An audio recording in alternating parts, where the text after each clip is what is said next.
Shalom, peuple de Dieu. Amen. Shalom. Je suis très émue d'être encore ici, debout devant vous. Parce que 5 ans passés, quelque chose de grave s'était passé. J'ai eu un grave accident, sur l'autoroute de Bassam. J'ai été rapatriée comme un cadavre.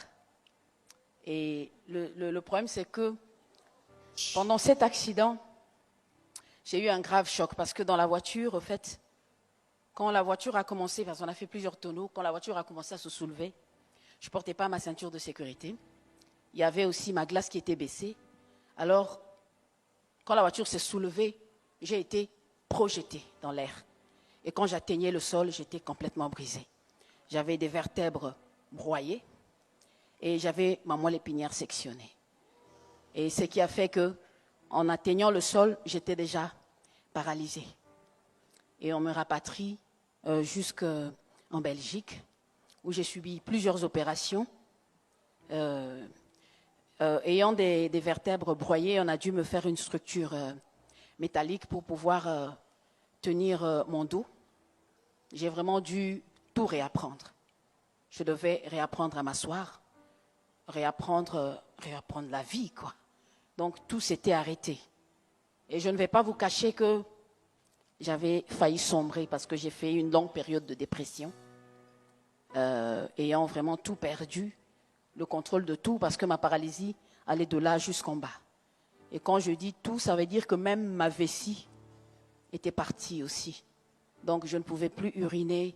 Je pense que sur la photo, on peut voir ma sonde qui est là, qui recueillait mes urines.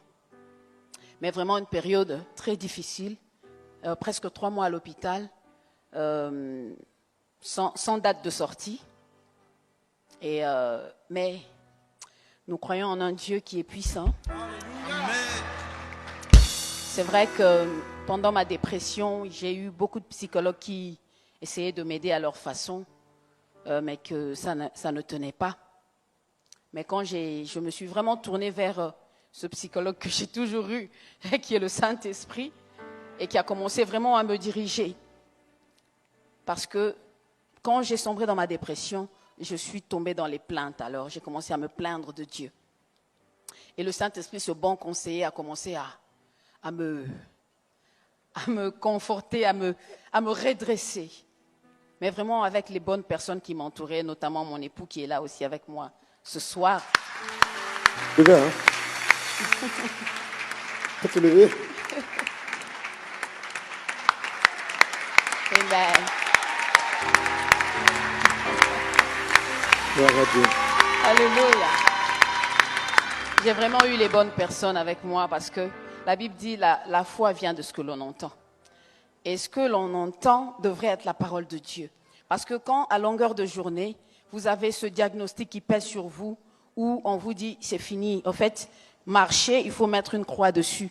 Tu ne pourras plus faire ça. Ça veut dire que ta vie, tu l'as enterrée. Tu ne pourras plus être comme avant.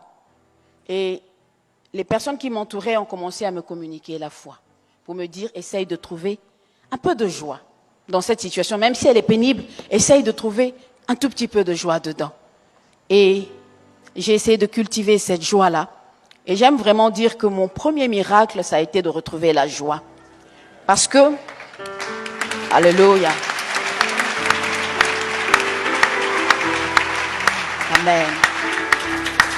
Ayant tout perdu, j'étais devenue une personne très amère. En fait, j'étais très irritable, je pouvais être vraiment désagréable.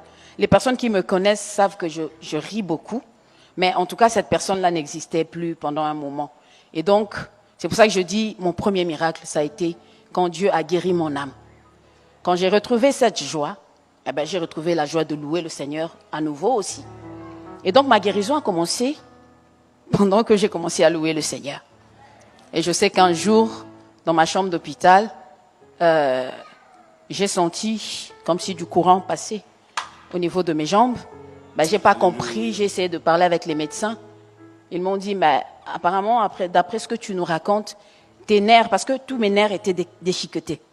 Ils disent, tes nerfs essayent de se remettre ensemble. Mais c'est quelque chose qui ne peut pas se faire. Et j'ai dit, ok. Ensuite, mes muscles ont commencé à se contracter. Ouais. mes muscles ont commencé à se contracter. J'avais vraiment perdu en masse musculaire. Hein. Ça veut dire que on pouvait voir mes os complètement, mes cuisses. On pouvait voir que ce sont les os qui restaient. Mais je vous assure, mais je vais vraiment brièvement. J'ai vu Dieu faire repousser de la chair en moi. Alléluia. Je rends vraiment grâce à Dieu parce qu'aujourd'hui, je suis encore debout devant vous pour témoigner de la fidélité de Dieu. Parce que même ma vessie a été guérie. Alléluia. Amen. Alléluia. Parce que je me souviens bien de mon rendez-vous avec l'urologue. Il m'a dit, la vessie, mets une croix dessus. Tu seras dépendante des sondes toute ta vie. Mais je vous assure, avant que mes muscles ne se contractent, quand Dieu veut faire quelque chose, il le fait. La première des choses que Dieu a guéri, c'était ma vessie.